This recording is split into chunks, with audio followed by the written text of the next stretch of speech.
अगर आपको पता चले आपने उन सारे वीडियोस को जरूर देखा होगा जिनके आधार पर यह दावा किया जा रहा था कि तमिलनाडु की औद्योगिक इकाइयों में जो बिहार के प्रवासी मजदूर काम करते हैं उन पर संगठित हमले हो रहे हैं सिर्फ इसलिए क्योंकि वो उत्तर भारत से आए हैं या कि वो हिंदी बोलते हैं या कि वो बिहारी हैं। और इन सारी घटनाओं के आधार पर एक नैरेटिव गढ़ा गया कि तमिलनाडु में बिहारी लोग सुरक्षित नहीं हैं। एक भय का माहौल तैयार हुआ। कई लोग होली के लिए वापस आ रहे थे तो कई लोग सिर्फ इसलिए भी वापस आ गए क्योंकि उन्हें लगा कि उनका जीवन, उनकी नौकरी, उनकी आजीविका वहां पे सुरक्षित नहीं है। लेकिन बाद में सामने आया कि ये ज्यादातर वीडियोस, इनफैक्ट सारे ही वीडियोस अनरिलेटेड इंसिडेंट्स के थे, पुराने थे और गलत कॉन्टेक्स्ट में शेयर किए गए थे। क्लासिक केस था फियर मॉन्गरिंग का, फेक न्यूज के आधार पे। अब जाके बात शांत हो गई है, लेकिन सवाल ये बचा हुआ है कि कार्रवाई कहां कहां होगी, कौन कौन किस किस को अंदर करेगा और क्या छोटी मछलियों के साथ में बड़ी मछलियों को भी पकड़ा जाएगा। इस विषय पर बात करने के लिए हमारे साथ तमिलनाडु से भी मेहमान हैं, बिहार से भी मेहमान हैं। हम सबसे आपका तारुफ कराते हैं और फिर हम बातचीत को आगे बढ़ाएंगे। हमारे साथ चेन्नई से राहुल वी हैं, संपादक हैं द रूस्टर न्यूज के। लगातार आप इनको दिल एलन टॉप शो में और नेता नगरी में भी देखते रहते हैं। बहुत बहुत स्वागत है सर आपका। सालेम से हमारे साथ पीयूष मानुष हैं, ये सोशल एक्टिविस्ट हैं, पर्यावरण पर इनका काम है, मजदूरों पर इनका काम है, स्थानीय विषयों को लेकर लगातार मुखर रहते हैं। सर आपका भी बहुत बहुत स्वागत है नेता नगरी में। जी नमस्कार। और पटना से हमारे कई बार के मेहमान हैं नेता नगरी के, काफी इन्होंने हमको मेंटर किया है। जब जब बिहार से कोई खबर आती है तब हम संतोष सिंह आपसे बात करते हैं। वरिष्ठ पत्रकार हैं, इंडियन एक्सप्रेस अखबार में आप इनकी खबरें लगातार पढ़ते रहते हैं, कई बुक्स को भी ऑथर कर चुके हैं बिहार की राजनीति पर। बहुत बहुत स्वागत है सर आपका। Thank you sir. Santosh sir, हम आपके पास जरूर आएंगे क्योंकि हमको बिहार की मतलब जो इंटरनल पॉलिटिक्स को किस तरह अफेक्ट किया इस पूरे इशू ने, उस पर बात करनी है। लेकिन आपकी इजाजत हो तो हम पहले राहुल से और पीयूष जी से ये समझना चाहते हैं कि क्योंकि ये वीडियो आए तमिलनाडु से, या दावा तो यही था कि तमिलनाडु में कुछ हुआ है, तो हम जानना चाहते हैं कि वहां जो वीडियोस हमने अभी 1-1.5 हफ्ते पहले देखे हैं, क्या बात वहीं तक की सीमित थी या फिर एक उससे भी पुराना एक घटनाक्रम है जिस पर नेशनल मीडिया का ध्यान कम गया, हमारा भी कम गया, और हमें तभी पता चला जब 2 लोगों की हत्या की बात सामने आई, इस तरह के दावे किए गए। राहुल, हम पहले आपसे समझना चाहते हैं, आप कहां से इस पूरे घटना का प्रस्थान बिंदु किसको मानते हैं? क्या किसी एक इवेंट ने ट्रिगर किया था या फिर एक पुराना पैटर्न था, लगातार वीडियोज आ रहे थे और भय का माहौल तैयार हुआ? देखिए, जिस वीडियो की हम बात कर रहे हैं, इस वीडियो जो 5-6 वीडियोस जो हमले के दिखाए गए थे, तमाम फैक्ट चेकर्स ने उसके बारे में बता दिया। लेकिन उससे पहले की जो घटनाएं घटी हैं, अगर उसके बारे में आप रोशनी डालें तो कुछ एक ऐसे वीडियोस थे जैसे कि ट्रेन में किसी को मार दिया जी। उसका फैक्ट चेक किसने किया, उसके बारे में किसने बोला, तो किसी ने नहीं किया। अब आप ट्रेन में सफर कर रहे हैं, रिजर्वेशन बोगी में आप सफर कर रहे हैं, लेकिन उस समय अगर आपके पास सही टिकट नहीं है और आप रिजर्वेशन बोगी में चले जाए तो हर किसी भी स्टेट में आप जाएंगे, वहां पे आपके साथ लोग बोलेंगे आप भैया उतर जाइए। कई जगहों पे ऐसे भी वीडियोस आए जहां पे लोगों ने खुद को फेमस करने के लिए इस तरह से मीम्स बनाने शुरू कर दिए। ऐसा ही कुछ एक यहाँ के लोकल यूट्यूब चैनल्स हैं जिन्होंने कुछ मीम्स क्रिएट करे, यानी उत्तर भारत से जो लोग आते हैं उनके बिहेवियर्स के ऊपर करे कि कहीं कहीं वो पीक देते हैं, कहीं पर भी वो जिस भी तरह से बिहेव करना है, उस तरह के जब मीम्स बाहर आए उसको यहाँ के लोगों ने बहुत पसंद किया। और मजाकिया मीम्स जरूर था, लेकिन उसके पीछे इतना बड़ा बवाल मच जाएगा किसी ने तब नहीं सोचा था शायद। तो वो जो वीडियोस थे उनके मीम्स बनने लगे, उनके मीम्स के साथ साथ उत्तर भारतीयों को एक तरह से मजाकिया तौर पर प्रेजेंट करने लगे। सोशल मीडिया पे नहीं बल्कि मेन स्ट्रीम मीडिया जो यहाँ का एंटरटेनमेंट चैनल था, उन लोगों ने भी इसको बड़े शौक से यूज करना शुरू किया। सीमान एक यहाँ के बहुत प्रचलित नेता हैं, उन्होंने अपने जो भी उनके स्टेज स्पीचेस होते हैं वहां पे उन्होंने इसको यूज करना शुरू किया। तो ये पैटर्न पिछले 2-4 महीने से देखने को मिल रहा था, बल्कि उससे पहले से देखने को मिल रहा था। जब ये वीडियो सामने आए और जिस तरह से उसके ऊपर हम, इससे पहले कि हम उस पर रिएक्ट करते, इससे पहले कि हम उस पर बोलते कि ये सच नहीं है, उससे पहले जितने भी सोशल मीडिया पे लोग थे, चाहे वो व्हाट्सएप हो, चाहे वो यूट्यूब के छोटे छोटे चैनल्स हो, इन सब में वो फैलना शुरू हुआ। यानी आप मानेंगे नहीं निखिल, जिस तरह से हम लोग यहाँ पे काम कर रहे थे, मैं खुद सीधे लोगों से जाके बात कर रहा था जो कंस्ट्रक्शन साइट्स थी वहां जाके बात कर रहा था, जो होटल्स थे वहां जाके बात कर रहा था, माइग्रेंट वर्कर्स के पास जब मैं जाता था, पहुंचता था, वो साफ कहते थे सर यहाँ पे तो हमला हुआ है, इस पे तो हम भरोसा करते हैं, हमने इंटरनेट पे देखा, वहां पे देखो तिरुपुर पे लोगों को मार दिया, कोयम्बतूर पे लोगों को मार दिया। जब मैं उनसे अगला सवाल ये पूछता था कि आपके साथ बदतमीजी हुई, तो कहते थे नहीं, हम तो यहाँ पे सुरक्षित हैं, यहाँ का लॉ एंड ऑर्डर बहुत अच्छा है। यानी जो चीज वो उनके फोन पे आ रही थी, जो उनके घर वाले फोन करके उनको बता रहे थे, उनपे वो यकीन कर रहे थे। और ये एक बहुत बड़ा चीज थी कि पीछे से एक पैटर्न चला आ रहा था, उस पैटर्न को प्रूव किया बीजेपी बिहार के राजनेताओं ने। और वहीं तक नहीं, जो वहां के लोकल अखबार थे उन्होंने इसको प्रूव किया कि भैया देखिए वहां पे तो लोगों को मारा जा रहा है। वहां तक भी चीज वो नहीं होती है, जब अगले दिन वहां की असेंबली में जब ये मुद्दा उठता है तो ये लोगों के मन में और आगे बात बढ़ जाती है, भैया असेंबली तक में इस बात की चर्चा हो गई, दैट मीन्स ये तो बात सच्ची है।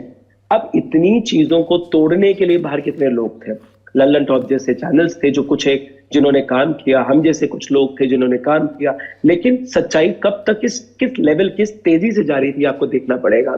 एक ऐसा इंसान जो झूठ को स्प्रेड कर रहा है, झूठ को फैला रहा है, उसके वीडियोस जा रहे हैं 1.5 मिलियन, 2 मिलियन, 3 मिलियन, व्हाट्सएप वो शेयर हो रहे हैं। और हम जैसे लोग जो सच दिखाने की कोशिश कर रहे हैं, ग्राउंड रियलिटी दिखाने की कोशिश कर रहे हैं, वीडियोस नहीं जा रहे हैं। तो एक बहुत बड़ा एक जंग जैसा माहौल था कि सच वर्सेस झूठ, झूठ यहाँ पे जीत रहा था, सच वहां पे नहीं जीत रहा था। नहीं, यानी जो सच्चाई एक दिन में पहुंचनी चाहिए थी, उसको 4 दिन लगे लोगों तक पहुंचने में, ये समझने में कि ये जितने भी आप वीडियोस देख रहे हैं सारे झूठ हैं, क्योंकि जो मजदूर है वो तो उस पर यकीन कर रहे थे। और जो न्यूज चैनल्स हैं जिनको रिस्पॉन्सिबिलिटी के साथ काम करना चाहिए था, उन्होंने वो नहीं किया।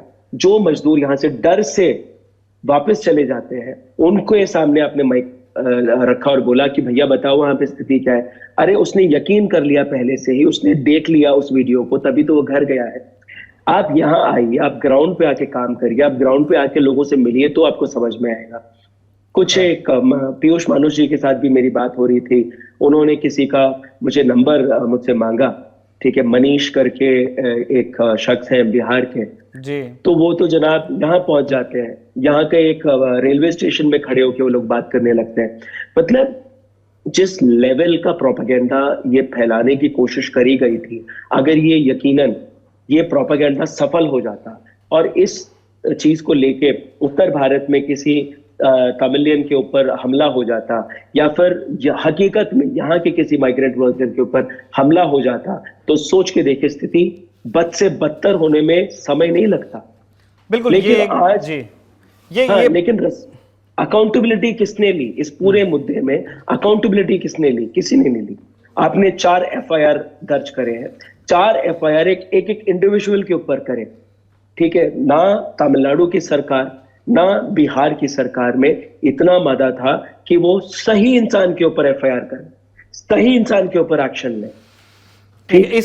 आप जी हाँ राहुल, ये जो विषय आपने उठाया है, और ये बिल्कुल हम भी इस बात को डिस्कस करना चाहते हैं कि कुछ इंडिविजुअल्स को जरूर स्पॉट किया गया है, और वो तमिलनाडु में भी और बिहार में भी, दोनों जगह ऐसा लग रहा है कि कार्रवाई हो रही है।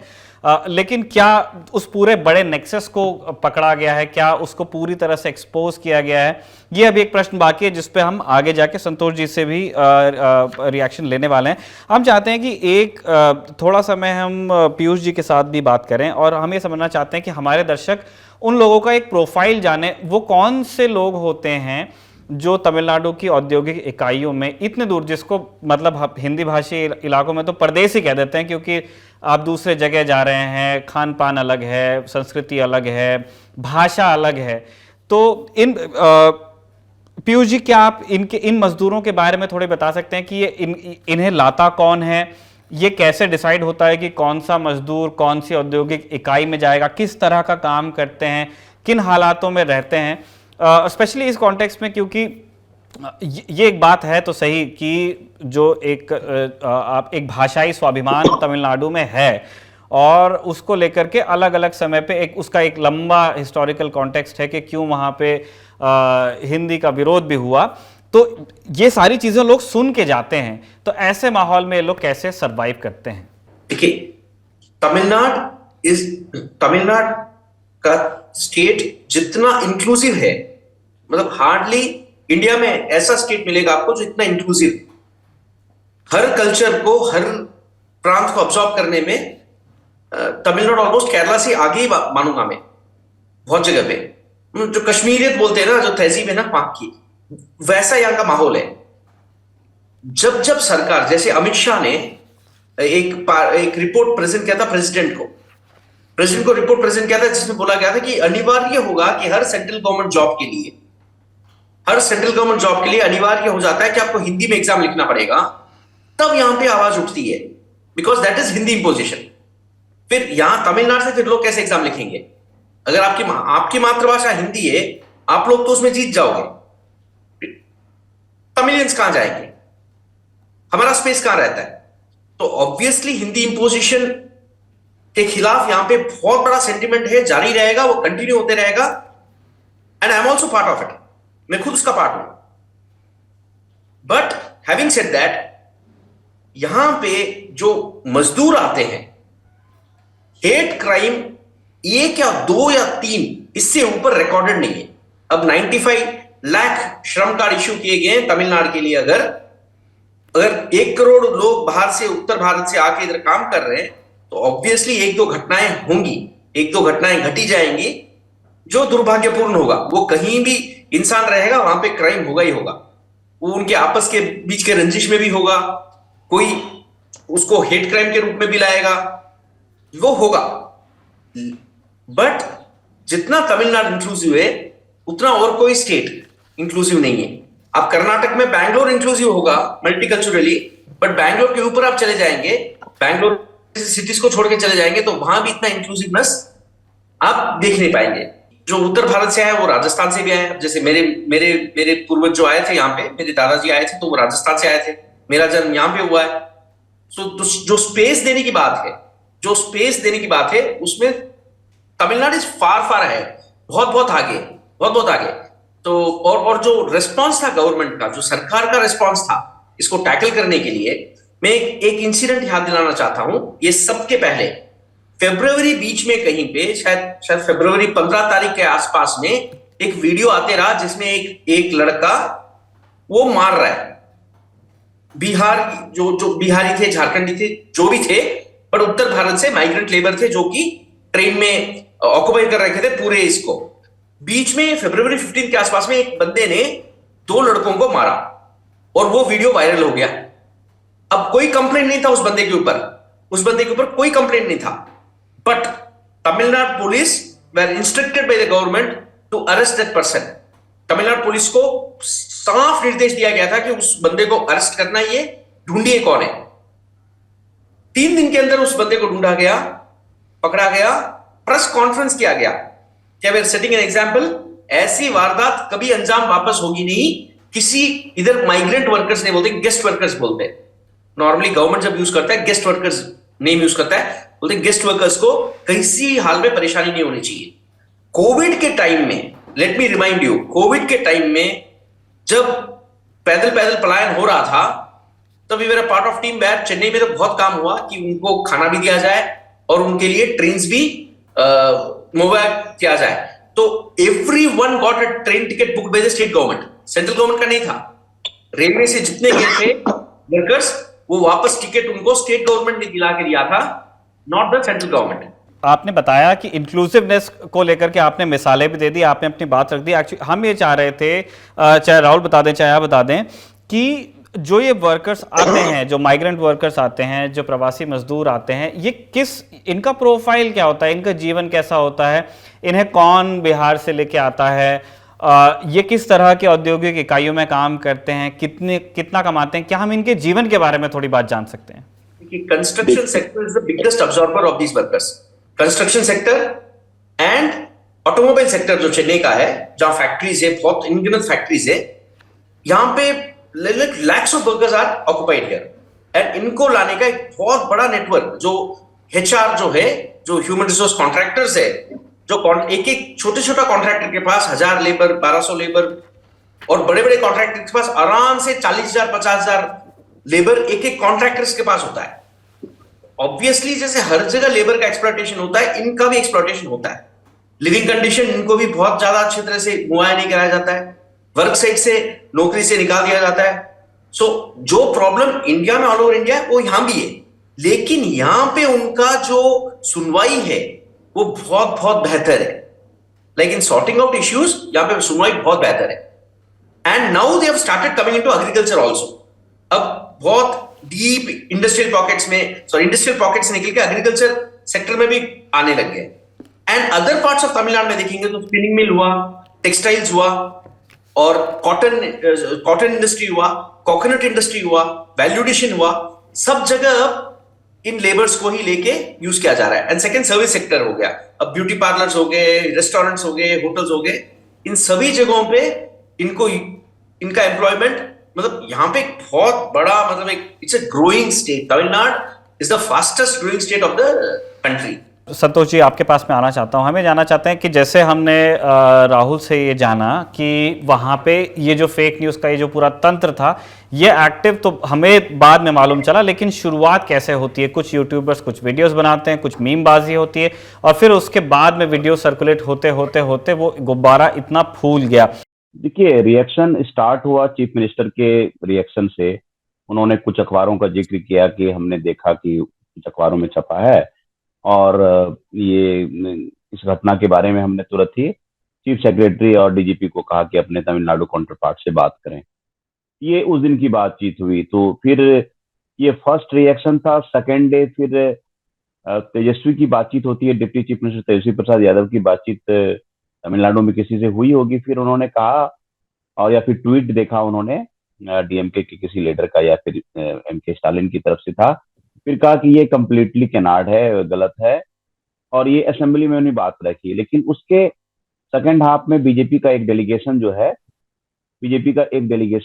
जाकर के चीफ मिनिस्टर से मिलता है, और चीफ मिनिस्टर 4 मेंबर टीम भेजने के लिए राजी हो जाते हैं, जिसको कि सेक्रेटरी लेवल का या अफसर माला मुरुगन डी जो तमिलनाडु के हैं वही लीड करते हैं। वो टीम वहां जाती है और फैक्ट फाइंडिंग टीम जाती है, और टीम जाने के बाद वो सबसे बात करती है, माइग्रेंट से भी बात करती है, और अधिकारियों से भी बात करती है। और उनको ये मिलता है कि उन्होंने कोई रिटर्न रिपोर्ट तो सबमिट नहीं किया है, लेकिन मोरलेस जो हम लोगों को पता चला, ये लगा इस चीज को ब्लोट किया गया, बढ़ा चढ़ा के बढ़ाया गया है, और चीजें हुई नहीं है वो चीजें दिखा गया है, कंप्लीटली कंकॉक्टेड है। और जो भी लोगों में डर है, उस जो फेक वीडियोज हैं उसके स्प्रेड होने के बाद, उसके बाद जो पॉलिटिकल रिएक्शंस आए, उसके कारण से ये लोगों में डर आ गया है। तो ये तो पॉलिटिकल रिएक्शन रहा। उसके बाद तो फिर बीजेपी के नेताओं का भी रिएक्शन रहा, तो उन्होंने फैक्ट चेक नहीं किए अपने, और थोड़ा ओवर रिएक्शन हो गया। तो दोनों तरफ से ये पॉलिटिकल एलिगेशंस, काउंटर एलिगेशंस चले। फाइनली जब टीम आई, टीम की जब फाइंडिंग आई, तो उसके बाद से किसी ने कोई रिएक्ट नहीं किया है। तसल्ली की बात यह है कि अब मामला शांत होता हुआ नजर आ रहा है। लोग होली के बाद आए हैं, अभी रुकेंगे कुछ दिन, वेट एंड वॉच करेंगे, लेकिन जाएंगे। अगर कुछ लोग तमिलनाडु नहीं जाएंगे तो कहीं और जाएंगे। यहाँ हमारे पास बहुत ज्यादा ऑप्शन नहीं है। एक वेस्ट चंपारण में चनपटिया मॉडल है कि जहाँ के कुछ बहुत सारे हमारे माइग्रेंट्स ने वापस आकर के उन्होंने कुछ काम किया है। 58 यूनिट सिर्फ एक चनपटिया, एक छोटे से जगह में वो खोल पाए हैं। तो एक मॉडल दिया है कि हम अपने माइग्रेंट्स को जो रिवर्स माइग्रेशन कैसे करवा सकते हैं, वो एक प्रयास हो रहा है, लेकिन अभी भी फार क्राई है। मुझको लगता है कि हमारे यहाँ जो स्किल मैपिंग कोविड के टाइम में हुई थी, तो मुझे लगता है कि 1 करोड़ से ज्यादा मतलब माइग्रेंट लेबर की प्रोफाइल उसमें बनी थी, जिसमें कि स्किल्ड लेबर है, नॉन स्किल्ड लेबर है, कुछ प्लम्बिंग करते हैं, कुछ इलेक्ट्रिशियन है, टेक्सटाइल इंडस्ट्री में काफी करते हैं, लेदर वाले सेक्टर में काम करते हैं, एग्रीकल्चर में करते हैं, तेलंगाना के राइस मिल में काम करते हैं, कंस्ट्रक्शन सेक्टर्स में काफी लोग काम करते हैं। तो ये प्रोफाइल है। लेकिन एक उसमें सुखद पक्ष है कि कुछ स्किल्ड लेबर भी एक साइजेबल प्रोपोर्शन है जिन्होंने इंटरेस्ट बिहार में दिखाया है कि वापस आने का, जो कि प्रोसेस मैंने चर्चा की कि वो वेस्ट चंपारण वाले मॉडल में हुआ, जिसको कि दूसरा डिस्ट्रिक्ट भी रेप्लिकेट कर रहा है। मतलब मुझे लगता है कि मुजफ्फरपुर ने किया है, पटना ने किया है, और मधुबनी ने भी किया है। जी, जो इंडस्ट्री डिपार्टमेंट में कुछ कुछ यूनिट्स स्टार्टअप खोले हैं, बाहर के लोग आकर के अपना काम, बिहार के लोग जो बाहर काम कर रहे थे वापस आके काम कर रहे हैं। हमें समझना चाहते हैं कि जैसे बिहार पुलिस की जब हम कार्रवाई पर गौर करते हैं, तो अभी जो आईटी जो ईओडब्ल्यू है, जो इसका भी काम देखती है साइबर सिक्योरिटी का, उस विंग के पास में जांच है और उन्होंने 4 लोगों को नामित किया है और ट्विटर को, यूट्यूब को, फेसबुक को प्रिजर्वेशन नोटिस इशू कर दिए गए हैं कि ये कुछ लिंक आपको संभाल के रखने हैं, ये एविडेंस है और इससे हम जांच करेंगे। लेकिन एक आलोचना इसकी खड़ी ये हो रही है कि जैसे पहले राहुल भी कह रहे थे तमिलनाडु के बारे में, बिहार को लेकर भी ये कहा जा रहा है कि जो मुख्यमंत्री नीतीश कुमार क्योंकि गृह मंत्री भी हैं, तो जो छोटे यूट्यूबर्स हैं उनके ऊपर तो कार्रवाई हो रही है, कुछ को नामित कर दिया गया है, अरेस्ट अब धीरे धीरे शुरू हो जाएंगे। लेकिन जो बड़े अखबार थे जिन्होंने इन खबरों को कैरी किया बिना वर्जन्स, या जो राजनीतिक दलों से संबंधित लोग थे, उन तक के अब तक के कार्रवाई की आंच पहुंची नहीं है। क्या आपको भी अपने अनुभव में यही नजर में आ रहा है कि जो राजद है, जो तेजस्वी यादव हैं, उनकी मुखरता अलग नजर आती है और नीतीश कुमार का संयम थोड़ा अलग नजर आता है? देखिए, तेजस्वी की पॉलिटिकल आइडियोलॉजी क्लियर है। सेकुलरिज्म को लेकर के वो कोई समझौता नहीं कर सकते हैं। उसके बाद अब 90s का एक इशू एवरेशन होगा जब बीजेपी उनके अलायंस पार्टनर हुआ करती थी briefly for some time, Mandal Ayodhya movement के पहले थोड़े से समर्थन में सरकार बनी थी। उसके बाद से लालू प्रसाद जी की पार्टी ने कभी ऑफकोर्स एलाय नहीं किया। लेकिन नीतीश कुमार बिहार की राजनीति के उभयनिष्ठ तत्व हैं। वो इधर भी चले जाते हैं, उधर भी चले जाते हैं और अपनी आइडियोलॉजिकली पॉलिटिकली वो उनको बोलते हैं कि कंटेक्चुअलाइज करते हैं अपनी पॉलिटिक्स को। तो तेजस्वी इसमें बहुत ही फोर्थ राइट है, बीजेपी को फ्रंटल अटैक करता है और नीतीश कुमार सेलेक्टिव अटैक करते हैं। तो इसीलिए मैं उसको कहा कि उनकी ट्विन ट्रैक पॉलिटिक्स होती है कि कितना बोला जाए, कितना नहीं बोला जाए। आपने देखा होगा जब वो एनडीए में रहते थे, यूपीए की कुछ बातों को समर्थन करते थे, तो यूपीए में थे तो एनडीए की कुछ बातों का समर्थन करते थे। तो वो उनकी पॉलिटिक्स का ये पार्ट है। इस तरह की पॉलिटिक्स को उनको सफलता मिलती रही है। तो अभी भी मुझे नहीं लगता है कि पूरा अटैक किया। ऑफ कोर्स मैंने 2018 की घटना का जिक्र करना चाहूंगा कि रामनवमी के टाइम में काफी घटनाएं, 7-8 घटनाएं घट गई थी और इस तरह का जो कम्युनल राइट्स तो मैं नहीं कहूंगा, कम्युनल इंसिडेंसेस हुए थे, कुछ तनाव हुआ था और गांव तक स्प्रेड किया था। 8-9 district including, if I remember, Nawada, Nalanda, Samastipur, Banka, Aurangabad, इन सब जगहों में हुआ। उसमें कितने लोगों पर मतलब एफआईआर हुए, कुछ लोग उसमें बजरंग दल से और कुछ हिंदुवादी संगठन से जुड़े हुए लोग थे, उन पर एफआईआर हुए। तो वी डू नॉट नो उन केसेस का क्या हुआ। तो ये एक सेलेक्टिव एक्शन होता है और थोड़ी देर के लिए मीडिया में जब टफ क्वेश्चंस होते हैं जवाब होता है, फिर इवेंचुअल मुझे नहीं लगता है कि कोई लॉजिकल एंड पर पहुंचता है। इस प्रकरण में भी अमन को पकड़ा गया, जमुई के लड़के को, उसका क्या बैकग्राउंड है, इंटरमीडिएट पास है, एक लक्ष्मीपुर जमुई का एक गांव का रहने वाला है, रविदास परिवार का है और कहा जाता है कि वो भीम आर्मी से जुड़ा हुआ डिस्ट्रिक्ट उसका प्रेसिडेंट है। उसके बाद कोई क्रिमिनल एंटीसीडेंट नहीं है, उसके पिताजी मोची हैं। तो वो और कुछ लोग हैं, 27-28 वीडियो दिया है पुलिस को, आपको इनको देखने के लिए पोस्ट को। लेकिन जो सोशल मीडिया पे और लोग हैं, चाहे उसमें पॉलिटिशियंस, दोनों तरफ के पॉलिटिशियंस हैं जो बोल रहे हैं, उसमें किसने आक्रामक रूप से क्या क्या बोला वो नहीं किया है। आज ही आप प्रशांत किशोर का ट्वीट देखिएगा, एक तमिलनाडु के पॉलिटिशियन, मुझे नाम आसानी से याद नहीं आ रहा, सीमन करके उनका सरनेम है, उन्होंने जो किस तरह से बोला है उसके बारे में कहा गया कि इन लोगों पर क्यों एक्शन नहीं ले रहे हैं। दो साइड, मतलब नॉट जस्ट की बिहार पॉलिटिशियन, उधर के पॉलिटिशियन पर अगर कुछ बोल रहे हैं तो उस पर क्यों नहीं स्ट्रॉन्ग एक्शन होता है, कोई मतलब संज्ञान भी नहीं होता है, उसकी कंडेमनेशन भी नहीं होता है। तो ये चीजें तो हो रही है। आप स्पष्ट है, आप बिहार की पॉलिटिक्स को आप ट्रैक करें लास्ट 20 ईयर से, 15-20 ईयर से, तो मुझे याद नहीं आ रहा है, मैंने नीतीश जी का कंप्लीट पीरियड कवर किया है कि इस तरह के एलिमेंट के खिलाफ उन्होंने कभी कोई बहुत ही स्ट्रॉन्ग एक्शन लिया हो जो कि उनके शब्दों में नजीर पेश करने वाली बात। जैसे हमने देखा कि डिप्टी सीएम और उनकी पार्टी तो एक लाइन से, आप उनका ट्विटर प्रोफाइल ही अगर आप चेक कर लें तो उसमें आपको आइडिया लग जाएगा कि ये इस बात को हल्के में जाने देने के मूड में नहीं नजर आते हैं। लेकिन हम लेकिन नीतीश कुमार का स्टांस थोड़ा सा अकोमोडेटिव है, मुझे नहीं पता ये शब्द यहाँ पे कितना सही होगा, या वो थोड़ा संयम से काम ले रहे हैं। क्या इसकी कोई और पॉलिटिकल वजहें भी हैं? अभी हम देख रहे थे कि 6 तारीख को प्राइम मिनिस्टर को एक खत लिखा गया विपक्षी दलों की तरफ से, जो एक एलिगेशन है वेपनाइजेशन ऑफ एजेंसीज का, उसके खिलाफ। तो उसमें डिप्टी सीएम की पार्टी दस्तखत करती है, लेकिन मुख्यमंत्री की पार्टी उसमें दस्तखत नहीं करती है। यही दिखाता है ना कि आपकी पॉलिटिक्स इस तरह से ट्विन ट्रैक पॉलिटिक्स आप करते हैं। कल जेडीयू के राष्ट्रीय अध्यक्ष ललन सिंह कहते हैं कि हमको अप्रोच नहीं किया गया। आप कुछ ही दिन पहले पूर्णिया में उतने बड़े मन से नेशनल अपोजिशन यूनिटी की बात बोल रहे थे, आपने कितनी बड़ी अपॉर्चुनिटी मिस कर दी। 8 political party including your ally RJD signed the letter.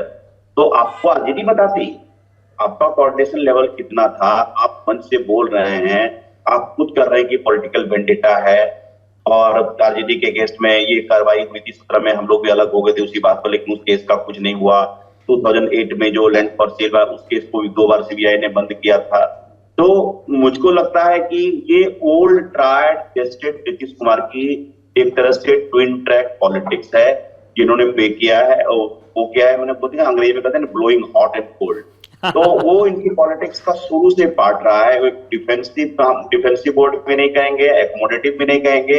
मैं उनके लिए एक ट्विन ट्रैक पॉलिटिक्स वो फॉलो कर रहे हैं। अपनी पॉलिटिकल अब उनके क्या है उसकी लॉन्जिविटी के लिए कर रहे हैं, या फिर अपना एक ऑप्शंस ओपन रखना चाहते हैं, या फिर कोई ओवर्ट एक्शन नहीं लेना चाहते हैं। वो किसी एक तरह से एक बियॉन्ड ए पॉइंट अटैक नहीं करना चाहते हैं अपने एर्स्टवाइल एलाय बीजेपी। और यही हम सवाल लेकर के राहुल के पास वापस आना चाहते हैं। राहुल, जब आप अपनी बात रख रहे थे, जब ओपनिंग कमेंट्स आपने दिए, तब अपनी बात को कंक्लूड करते हुए आपने कहा, हमने आपसे भी पूछा यही था कि डीएमके जिसके ऊपर इस तरह के प्रेशर्स नहीं है जिस तरह के प्रेशर्स की संतोष जी बात कर रहे हैं, जदयू पहले अलाई कर चुकी है, बीजेपी के साथ पावर में रह चुकी है, नीतीश कुमार के कुछ टर्म्स हैं, डीएमके के साथ में ये प्रॉब्लम एज ऑफ नाउ नहीं है। एमके स्टालिन एक स्टेबल गठबंधन चला रहे हैं, और जो उनका स्टैंड था कि तमिलनाडु को बदनाम किया जा रहा है, और जो बाद में केनमलाई को भी कहना ही पड़ा कि ये तमिलनाडु को बदनाम करने की साजिश है, वो काफी मुखरता से कह रहे थे। लेकिन आपने तब भी ये कहा कि जो असली मतलब नेक्सस था वो उस पर कार्रवाई करने की हिम्मत तो तमिलनाडु में भी रूलिंग डिस्पेंसेशन की नहीं है। आपने जो बात कही थी, आप उनको किन बातों से सब्सटैंशिएट करेंगे? देखिए, मैं इसको बिहार की राजनीति और तमिलनाडु की राजनीति दोनों को साथ में मिला के बताना चाहूंगा। सबसे पहले तो नीतीश कुमार जी ने दस्तखत नहीं करे और डिप्टी चीफ मिनिस्टर उन्होंने कर दिए। यहां भी डीएमके ने साइन नहीं किया, यहाँ पे डीएमके ने नहीं किया, ठीक है। अब आप यहाँ पे लालू प्रसाद जी को देख लीजिए, ऐसे नेता है जो कभी सीबीआई की किसी भी रेड से नहीं डरे, ईडी की रेड से नहीं डरे, बोलते हम जेल चले जाएंगे लेकिन हम अपने जो मेरा एक सिद्धांत उसको मैं नहीं छोड़ूंगा, चाहे मैंने जो घोटाले करे मैं उसकी सजा भुगत लूंगा। ये चीज आती है उनकी पार्टी से। लेकिन अगर आप देखें नीतीश कुमार जी, वो कोशिश ये करे रहते हैं कि मेरी सत्ता बनी रहे, चाहे मैं आरजेडी के साथ चला जाऊं, चाहे मैं बीजेपी के साथ चला जाऊं। ऐसे ही कई और राजनेता हैं, जैसे मुकुल रॉय की बात करें, रमेश पोखरियाल की बात करें, हेमंत बिश्व शर्मा की बात करें, ऐसे कई ऐसे नेता आपको मिल जाएंगे जहां पे रेड पड़ी, अगले दिन नतमस्तक हो गए, जाके पैर पकड़ लिए, बोले जी सॉरी हम तो आपके साथ खड़े हो जाते हैं। तो यहाँ पर डीएमके भी कहीं कहीं इस तरह से फंसती हुई नजर आती है कि देखिए, भले ही जो स्टालिन है बहुत अच्छी सरकार चला रहे हैं, यहाँ पे किसी भी तरह का लॉ एंड ऑर्डर का दिक्कत नहीं है। जो हर बार अन्नामलई कहते रहते हैं कि तमिलनाडु में लॉ एंड ऑर्डर की दिक्कत है, तमिलनाडु में ये हो जाता है वो हो जाता है, ऐसा कुछ है नहीं। लेकिन जब आप बात करते हैं इनके और जो साथी मिनिस्टर्स हैं, ठीक है, जो प्रमुख मिनिस्टर्स हैं, अगर उनके बारे में उनके खिलाफ आपने फाइलें तैयार कर ली, होम मिनिस्ट्री से फाइलें तैयार हो जाती है, 14 साल पुराना कोई मसला है, 10 साल पुराना कोई मसला है जो खत्म हो चुका है, आप फिर बोलते हैं हम फाइल खोल देंगे, ठीक है। तो ये जो मिसयूज ऑफ सीबीआई है, ये जो मिसयूज ऑफ ईडी है, ये सिर्फ तमिलनाडु में नहीं पूरे देश के लिए खतरा बना हुआ है। अभी तो आप सत्ता में, आपके हाथ में ईडी है और सीबीआई है, और जिसको रख के आप डांटते डराते रहते हैं लोगों को। लेकिन समझिए इस चीज को, जैसे लालू प्रसाद जी निडर होके बोलते हैं हम तो फेस कर लेंगे, ऐसे सारे राजनेता खड़े हो जाएं, बोले जी हम जेल चले जाएंगे लेकिन हम आपकी बात नहीं मानेंगे। उस दिन सरकार क्या करेगी? उस दिन सीबीआई क्या करेगी, उस दिन ईडी क्या करेगी। आप एक तरफ बोलते हैं दिल्ली में, दिल्ली के डिप्टी चीफ मिनिस्टर वो जेल में है, वहां के फाइनेंस मिनिस्टर जो एक्स है वो जेल में है। इधर को आप चले जाइए, राबड़ी देवी जी के साथ में आपने इंक्वायरी बिठा ली जो 14 साल पुराना मसला था, ठीक। तो इस पूरे उसको आप देखें तो आपको समझ में आएगा कहीं गठबंधन चाहती ही नहीं है जो केंद्र में बैठी सरकार है। वो साफ तौर पर यह कहती है हमें ऑपोजिशन चाहिए ही नहीं। ऑपोजिशन में जो भी सवाल खड़े करेगा, ऑपोजिशन में जो भी क्वेश्चन करेगा, हम उनके खिलाफ सीबीआई भेज देंगे, ईडी भेज देंगे। अब 1 तारीख की बात आप समझिए, फारूक अब्दुल्ला जी ने क्या कहा, एमके स्टालिन को चैलेंजर कैंडिडेट बना देना चाहिए पीएम का। लेकिन वहां अब एक साथ किस तरह की घटना मतलब किस लेवल का प्रोपेगेंडा फैलाया गया आप देखिए। एक तरफ स्टालिन को टारगेट करना है, दूसरी तरफ नीतीश और तेजस्वी यादव के बीच में फूट पड़ानी है। फूट नहीं पड़ रही है तो प्रेशर करिए, यहाँ पे आप ईडी भेजिए, यहाँ पे आप सीबीआई भेजिए। लालू प्रसाद यादव जी, उनके साथ एक इंक्वायरी बिठा दी, राबड़ी देवी जी उनके साथ इंक्वायरी बिठा दी।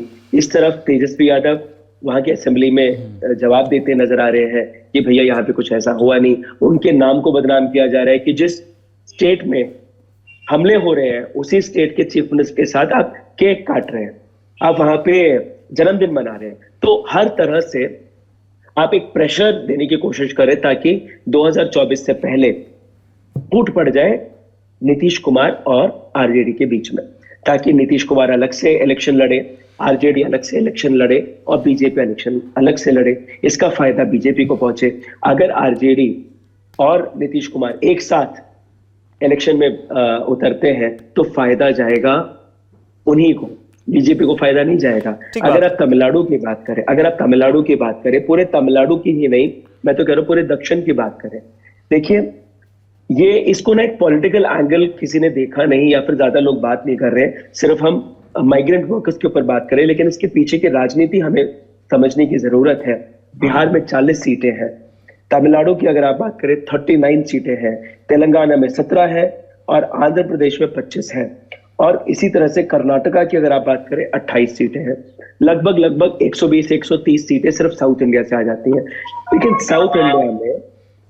साउथ इंडिया में बीजेपी का स्टैंड क्या है, अगर आप ये देखें तो शायद बहुत ही वीक है साउथ इंडिया में बीजेपी।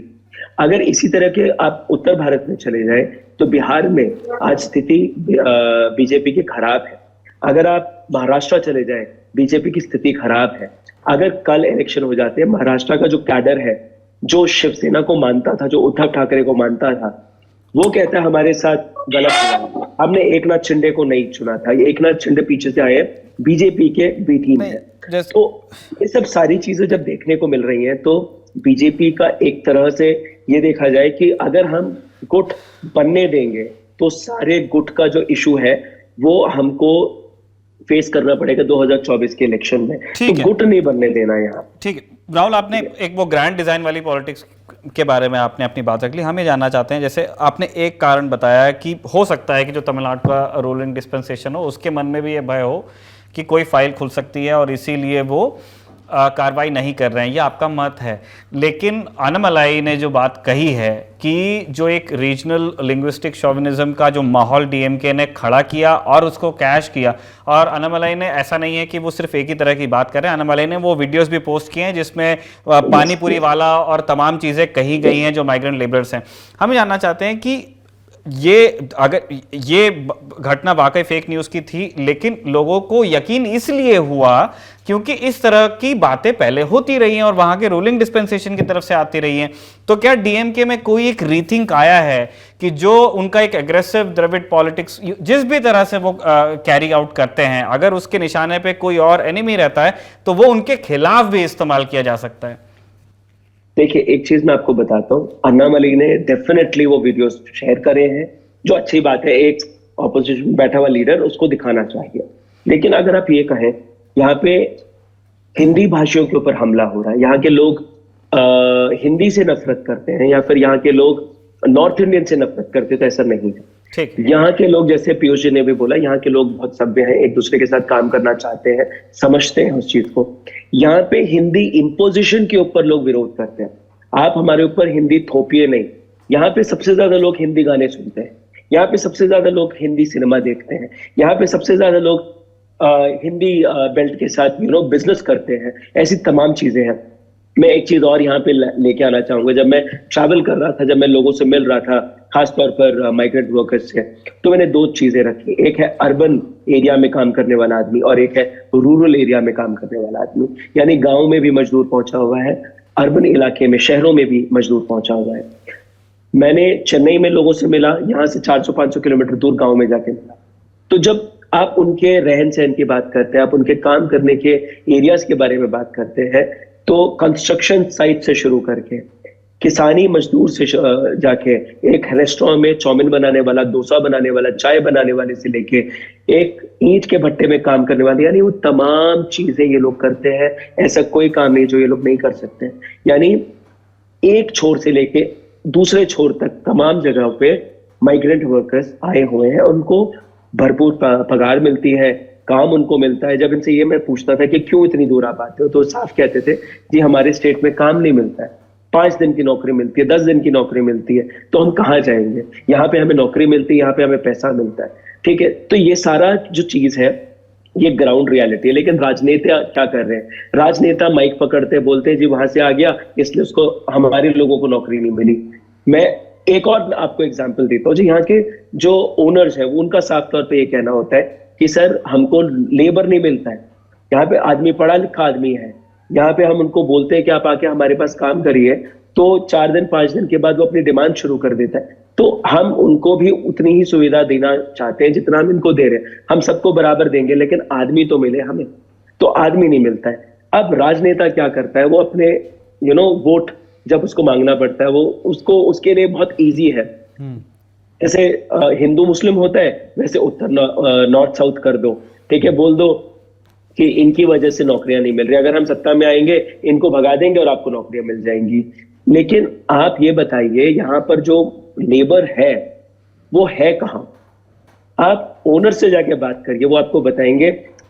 जो बाहर से लोग आते हैं, जो माइग्रेंट वर्कर्स हमारे पास हैं, इस वजह से यहाँ की इंडस्ट्री चल रही है, इस वजह से हमारा मैन्युफैक्चरिंग सेक्टर चल रहा है, इस वजह से हमारा कंस्ट्रक्शन सेक्टर चल रहा है। लेकिन ये है ग्राउंड रियलिटी। हर आदमी को व्हाइट कॉलर जॉब नहीं मिल पाती है, ठीक है, और हर आदमी लेबर का काम नहीं करना चाहता है। लेकिन यहाँ पर एक और मैं आपको एक फैक्ट बताता हूँ, पूरे देश में तमिलनाडु एक ऐसी जगह है जहां पे सबसे ज्यादा नौकरियां पैदा हो रही है। ठीक है, तमिलनाडु के ऐसे 5 इलाके हैं जहां पे सबसे ज्यादा माइग्रेंट वर्कर्स के लिए नौकरियां पैदा हो रही हैं। ऐसा कोई और राज्य नहीं है जहां पर इतनी नौकरियां पैदा हो जाती है। इस वजह से यहाँ पे लोग आते हैं। ये एक कारण है कि उत्तर भारत से, यानी वो असम हो, झारखंड हो, बिहार हो, उत्तर प्रदेश हो, ये तमाम जगहों से लोग आते हैं क्योंकि यहाँ पे नौकरी है, यहाँ पे पैसा है। उत्तर भारत में आप मुझे ये एक ऐसा राज्य दिखाइए जहां पे इस लेवल पे नौकरियां पैदा हो रही है। इस बारे में कोई डिबेट नहीं करना चाहता है, इस बारे में कोई बात नहीं करना चाहता है, राइट? सो डिबेट हम किस बात पे कर रहे हैं? हमें नौकरियों के बारे में बात करनी है, उनकी सुरक्षा के बारे में बात कर रही है।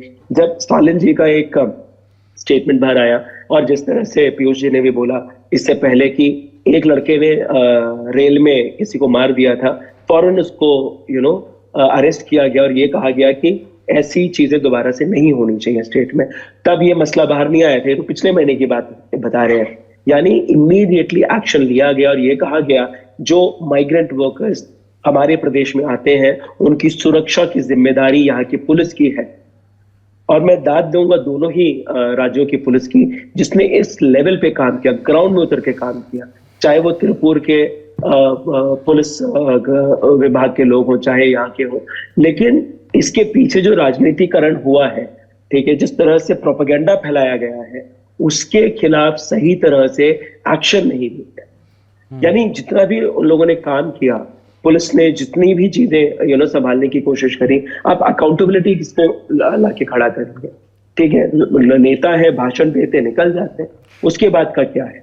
वही बड़ा सवाल है। इसीलिए हमने नेता नगरी के इस एपिसोड में आप तीनों मेहमानों को दावत भी दी थी, क्योंकि ये बात जैसे खबरों की दुनिया में कहते हैं कि एक दगी हुई खबर है, अफवाह जिसको खड़ी करनी थी उसने खड़ी की, जिसको डिबंक करनी थी उसने डिबंक की, जिसको बयान देना थे उसने बयान दिए और अब जाके सब कुछ शांत हो गया है। लेकिन फिर भी हमने इसको एक हफ्ते बाद इसलिए डिस्कस किया क्योंकि हम इस बात को थोड़ा एक्सप्लोर करना चाहते थे कि जैसे राहुल ने कहा, इससे पहले संतोष जी भी कह चुके हैं कि अकाउंटेबिलिटी कहाँ फिक्स होगी, कितनी फिक्स होगी, और क्या जो तंत्र है वो एक ऐसी नज़ीर पेश कर पाएगा कि फेक न्यूज़ के ऐसे मामले दोबारा सामने न आए जहां संगठित रूप से एक पक्ष को दूसरे पक्ष के खिलाफ भड़काया जाए।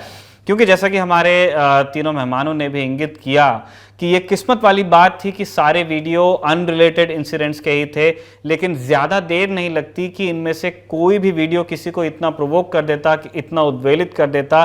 संभव था कि कोई घटना बिहार में हो जाती, या संभव था कि कोई घटना तमिलनाडु में भी हो ही जाती, और उसके बाद इस आग को बुझाना बड़ा मुश्किल होता। इसीलिए इस तरह का संवाद ज़रूरी है जिसमें विचारों का आदान प्रदान हो। हम इन चीज़ों को एक्सप्लोर करें कि कौन सी वो राजनीतिक प्रतिबद्धताएं हैं जो तंत्र को अपना इकबाल कायम करने से रोकती हैं।